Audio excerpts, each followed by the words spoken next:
Beste kijkers, welkom bij deze nieuwe aflevering van het Bonaire Journaal. Mijn naam is Brecht Koedouder. In dit journaal brengen wij u het nieuws in het Nederlands. In deze aflevering onder andere een reportage over de tropische golf. We beginnen onze uitzending met Roderick Gouverneur, woordvoerder van het Openbaar Ministerie over het digitaliseren van strafdossiers. Ja, in 2017 heeft het OM best wel veel schade gekregen door orkaan Irma die er overheen raasde. En gelukkig zijn de strafdossiers niet beschadigd geraakt. Maar dat heeft men wel aan het denken, dus vandaar dat het digitaliseringsproject is begonnen. En we zijn dan blij om te zeggen dat vorig jaar in juni we zijn uitgerold met de digitalisering van de strafdossiers. Dus alles gebeurt nu digitaal. Er is verbinding tussen het Openbaar Ministerie, het Hof en de advocaten. Die krijgen alle dossiers gewoon dan digitaal geleverd. En dit is dan veel vriendelijker voor het milieu. Veel minder papier wordt er gebruikt. En het is ook meer toegankelijker voor iedereen om snel de documenten te vinden. In oktober vorig jaar is het uitgerold op de BES-eilanden, dus op Bonaire, Sint-Eustatius en Saba. En uiteindelijk op Curaçao begin van dit jaar in januari. Is de bedoeling om de politie en die andere partners erbij te trekken? Ja, de bedoeling is dat het, zeker om dit te doen, het wordt dan veel makkelijker en veel toegankelijker. Dus de ketenpartners zoals de douane en de politie, het zal wel ideaal zijn dat zij zich ook aansluiten op dit systeem. Wat merkt de bevolking van het digitalisering? Nou, voor de bevolking, het enige wat ze daarvan merken is dat het veel sneller is om de documenten en zo te vinden. Normaal moest je in een archief gaan en alles met de hand gaan zoeken. Maar nu, nu dat alles opgeslagen is op een harde schijf, dat is gewoon veel makkelijker om te vinden. Dus het gaat gewoon veel sneller. Fondation Cas Bonaireano en WEP ondertekenen samenwerkingsovereenkomst Pilot Project Zonnepanelen. Dit vanwege de FCB-woningen in de wijk van Nieuw-Amsterdam. Natuurlijk wel. Het is waar. Er is een pilotproject samen met WEP en OLB. Wij als directie van FCB en we hebben de directie van de WEP gesproken. En de eerste vergadering die we hebben gehad met de directie van WEP was zeer positief. Tot nu toe zijn onze gesprekken heel positief. Inderdaad, we hebben ook gesproken met EZK in Nederland, BZK in Nederland, SZ2 in Nederland. Hun zijn allemaal zeer positief over het pilotproject. Nu zijn wij bezig met afronden van het project en het wordt ingediend, begin september wordt het ingediend en eind van het jaar hopen wij dat wij inderdaad subsidie kunnen krijgen vanuit Nederland. Want we hebben gezegd, op dit moment hebben wij als FCB geen ruimte om te gaan investeren. Dus dat betekent, als we daar gaan beginnen met zo'n project, betekent er wordt toch 100% een subsidie vanuit Nederland. En dan kunnen we beginnen te zeggen, het tweede kwartaal van 2020 en eind van het jaar 2020, dan kunnen we gaan kijken, is het interessant om verder te gaan investeren voor de volgende huiswoningen van FCB. Het wordt interessant. Wij weten allemaal, we hebben hier zeker 10 à 12 uren per dag zon. Waarom maken we geen gebruik van die zonne-energie om de kosten van onze huurders te verlagen? Dat is eigenlijk het doel. Kustwacht Caribisch Gebied onderschept Venezolaanse bark met 10 personen en 800 kilo drugscocaïne aan boord. Afgelopen woensdag 31 juli werd een Venezolaanse bark met 10 personen aan boord door een mental shark van de kustwacht geïntercepteerd in de territoriale wateren van Curaçao. Tijdens de interceptie bleek dat de bark plotseling begon te zinken. De 10 opvarenden van de diverse nationaliteit werden naar het standpunt van de kustwacht gebracht en aan het KPC overhandigd. Daarna werd de bark, die inmiddels half onder water lag, naar binnen gesleept door de kustwacht Carter Jaguar en naar de kustwacht Steiger op marinebasis Parera opgebracht. De volgende ochtend, 1 augustus 2019, is de bark met behulp van duikers van Defensie en de brandweer Curaçao leeggepompt en uit het water gehesen.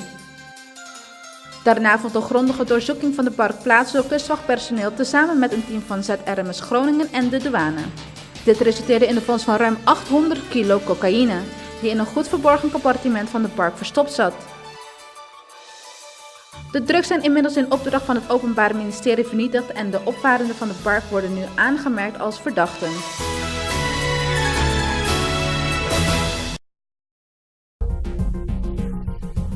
City Conservation Bonaire, SCCB, maakt zich zorgen over de toename van afval op de stranden van Bonaire. We spreken met Kai Schut.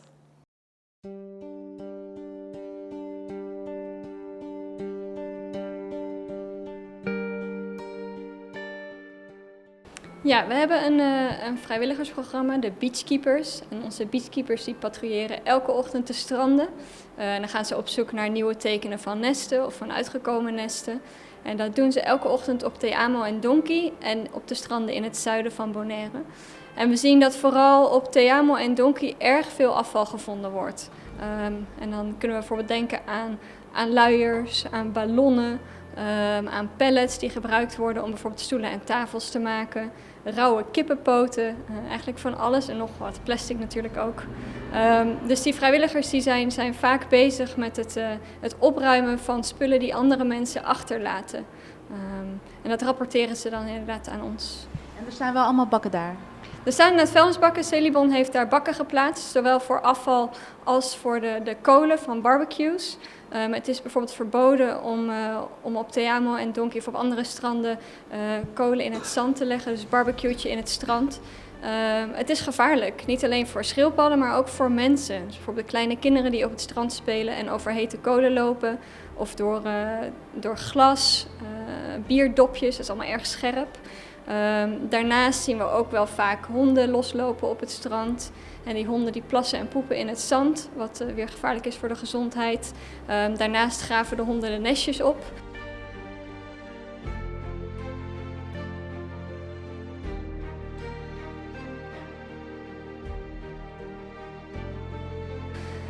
We zien ook mensen die met hun quad of met de auto het strand opgaan, terwijl er van die hele grote rotsen liggen. En die halen ze aan de kant, zodat ze een paar meter dichter bij het water kunnen zijn.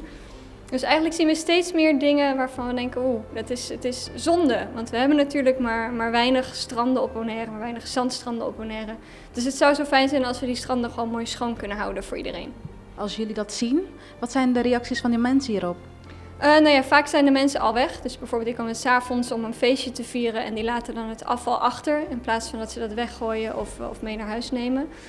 Voor onze vrijwilligers is het vervelend, want die zijn vaak meer bezig met het opruimen van het strand dan met het werk waar ze eigenlijk mee bezig moeten zijn. Dus met het zoeken naar schildpaddenactiviteiten. En het is niet hun taak. Het is de taak van de mensen die naar het strand gaan om het zelf op te ruimen. Hoe vaak moeten ze dit opruimen? Elke ochtend. Ja, dus ze lopen elke ochtend over het strand en elke ochtend krijg ik rapportages van onze vrijwilligers dat ze weer afval gevonden hebben.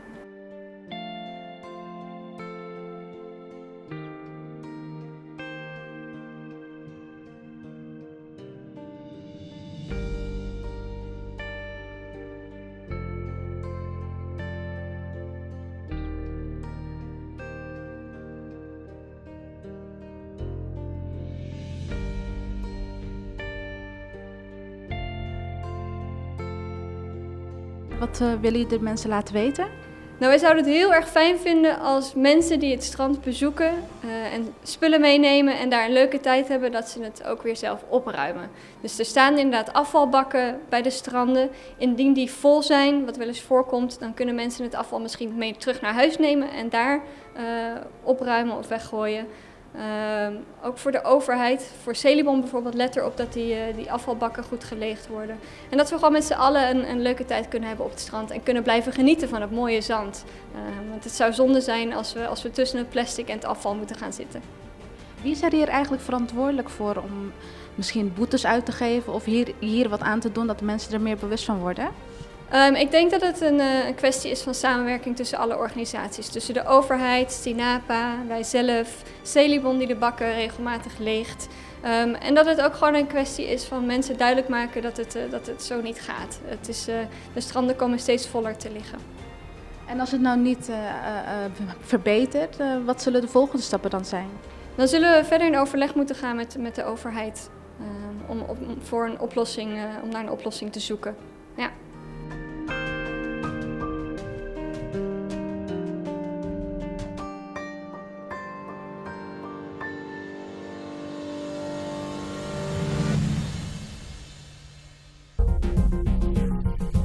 Wij gaan in de reclame en zijn zo bij u terug.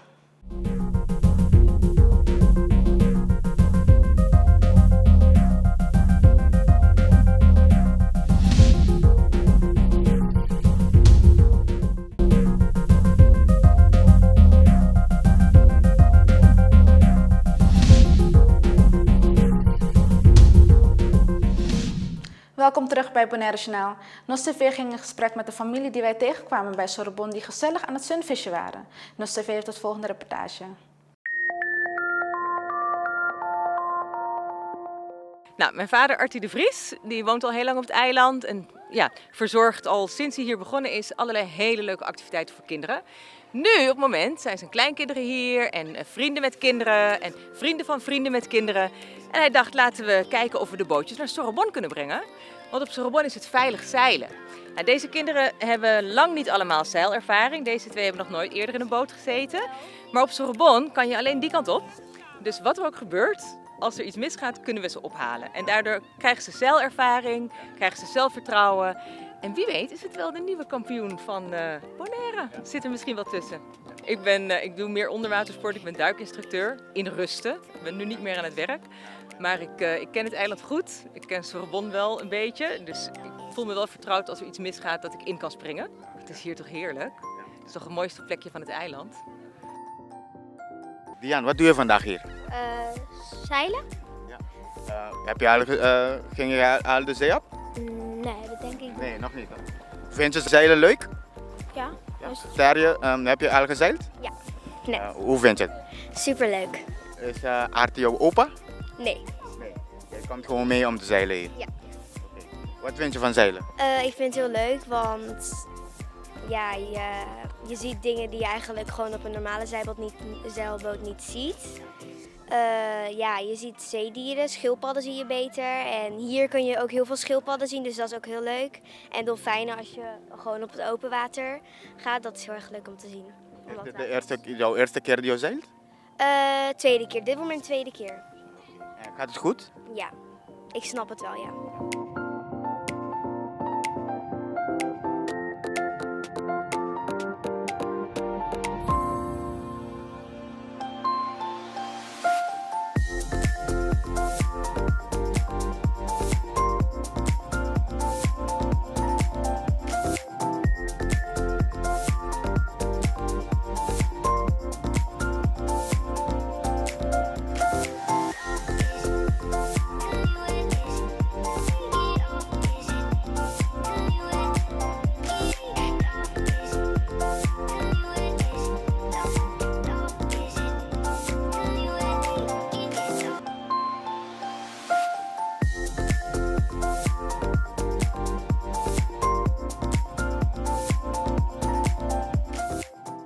Dus vroeger was het zo dat we samen met Elvis Martinez van de windsurfschool hadden we dus minstens 1 of 2 weken per jaar hadden we een zeilkamp.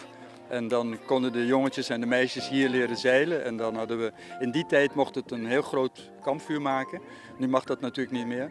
Maar het was altijd heel erg leuk. Nee, je kunt grote bakken. Ja. We hebben hier met die zeilgroep 2 maanden geleden gekampeerd. En je kan dus een bak meenemen, daar kan je dan een groot vuur in maken. Zonder dat je het strand kapot maakt. Dus daar gaat het om. Nou, die kleinzonen zijn niet zo enthousiast, ze zitten te kaarten.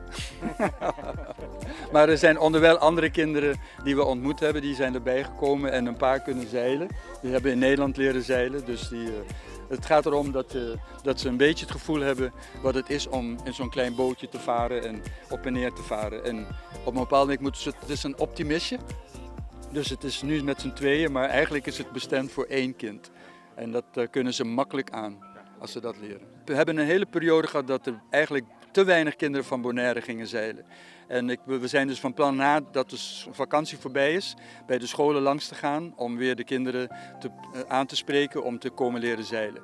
Weet je wel, meestal op vrijdagmiddag hebben we vanaf 3 tot eigenlijk 3:30 tot 6 uur hebben we zeilles. En dan kunnen de kinderen komen oefenen. We hebben dus een Bonaire Sailing Club, de BSSA, en ook daar is een onderdeel van de optimisten.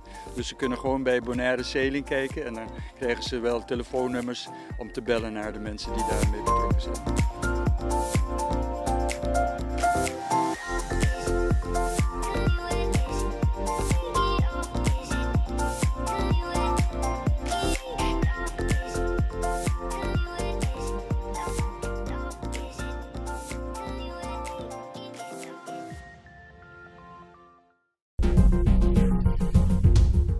Door de meerdere bezoeken naar het eiland door Marie Knoss en haar familie vroeg de NOS TV haar mening over de ontwikkelingen hier op Bonaire.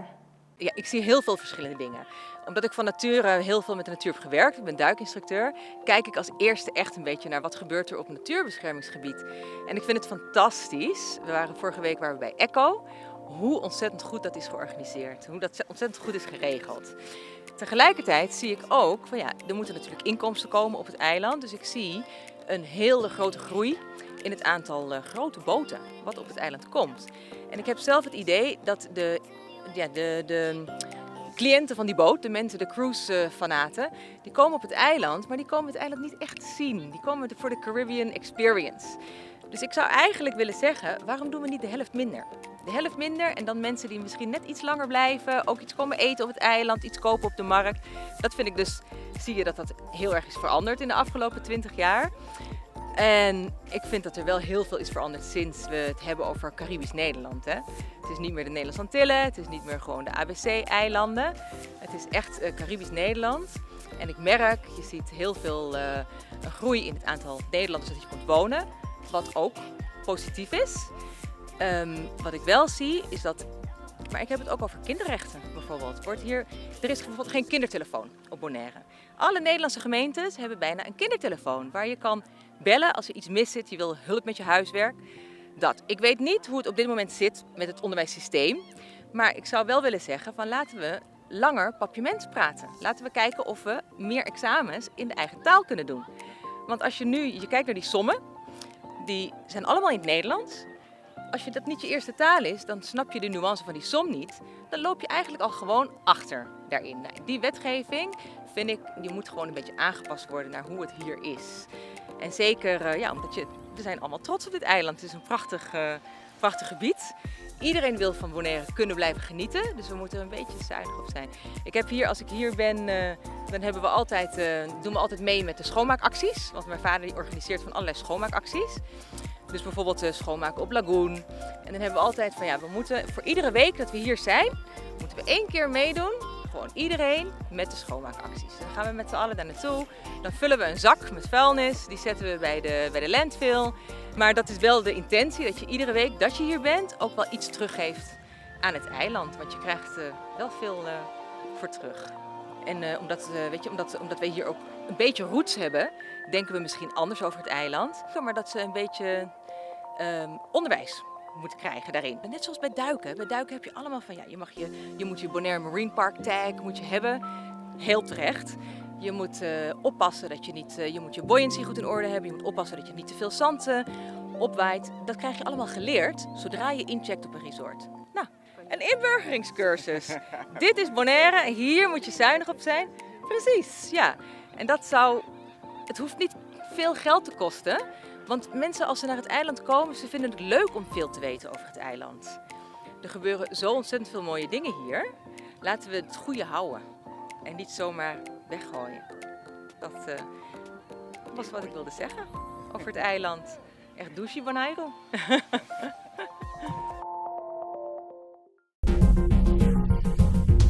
Sea Turtle Conservation Bonaire had vanmorgen om 8 uur een schoonmaakdag georganiseerd bij Washikemba om ervoor te zorgen dat de nestschildpadden in dit gebied voldoende zand hebben om hun nesten te leggen. Kai Schut vertelt meer.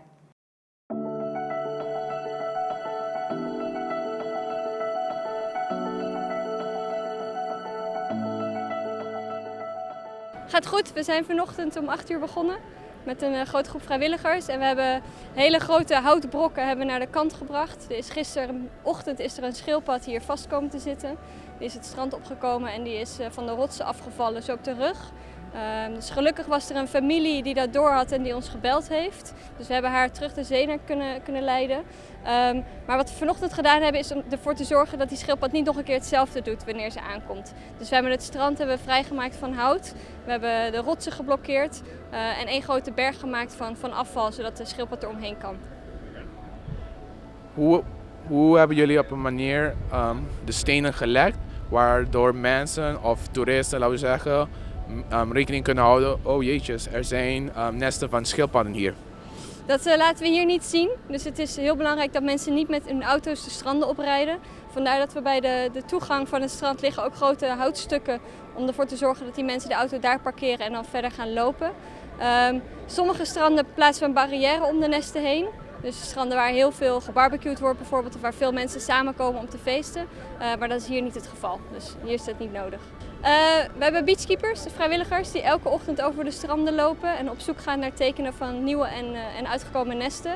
Ook op Washikemba, Funchi, een van onze staffmembers, die komt hier regelmatig en die checkt dan het strand om te zien of er een schildpad geweest is. Soms zijn we hier 's avonds ook aanwezig om ervoor te zorgen dat alles goed verloopt.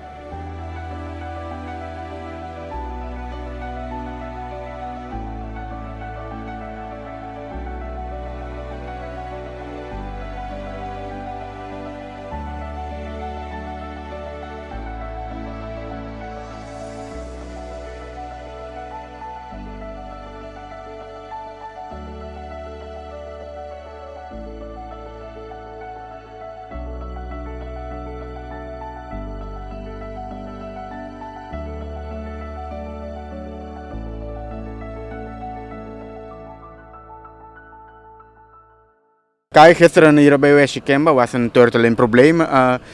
Kunt u ons meer vertellen?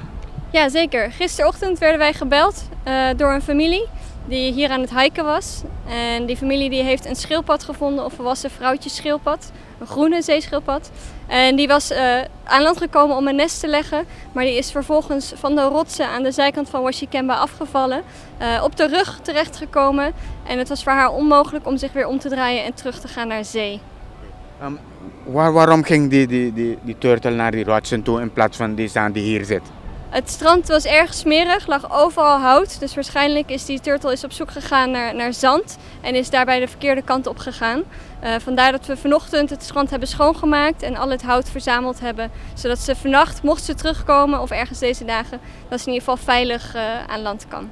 Jullie hebben ook maatregelen genomen zodat turtles niet meer naar boven kan? Klopt, we hebben allemaal grote houtblokken neergelegd voor de ingang van de rotsen, zodat ze daar niet meer omhoog kan klauteren. Gelukkig belde die familie op tijd en konden we haar omdraaien en terugbrengen naar zee. Maar anders hadden we haar waarschijnlijk pas vandaag gevonden en dan was het te laat geweest. Was het een grote turtle? Het was een hele grote turtle. Ja, het was een grote volwassen groene schildpad, een vrouwtje.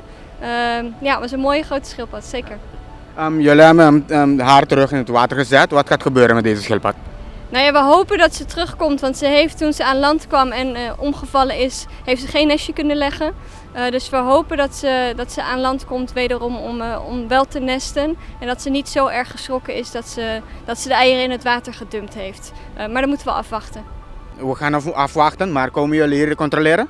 Zeker, ja. We komen hier nu elke dag even kijken of ze geweest is. En zelfs 's avonds komen we even zoeken om te zien of ze hier is en of ze veilig is.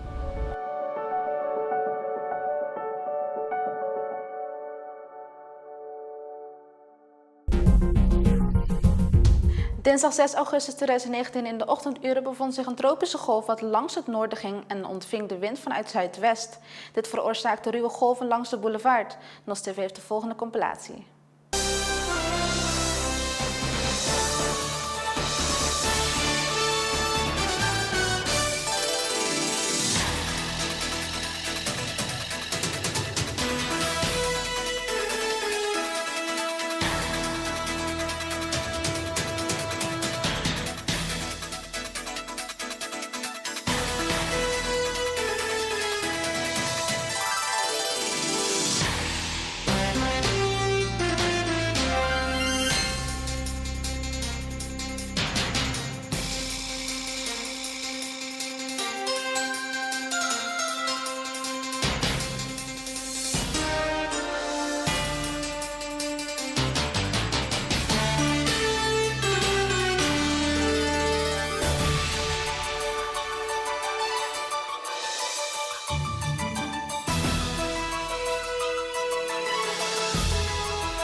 Zo hebben bewoners hun huis een dief betrapt die net wilde inbreken. Er probeert iemand in te breken. Er probeert iemand in te breken.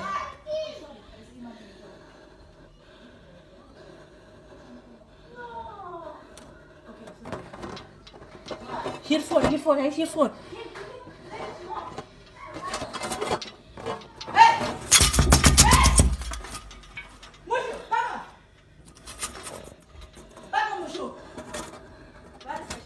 Hij is voor en ze rijden weg. Waar? Voor.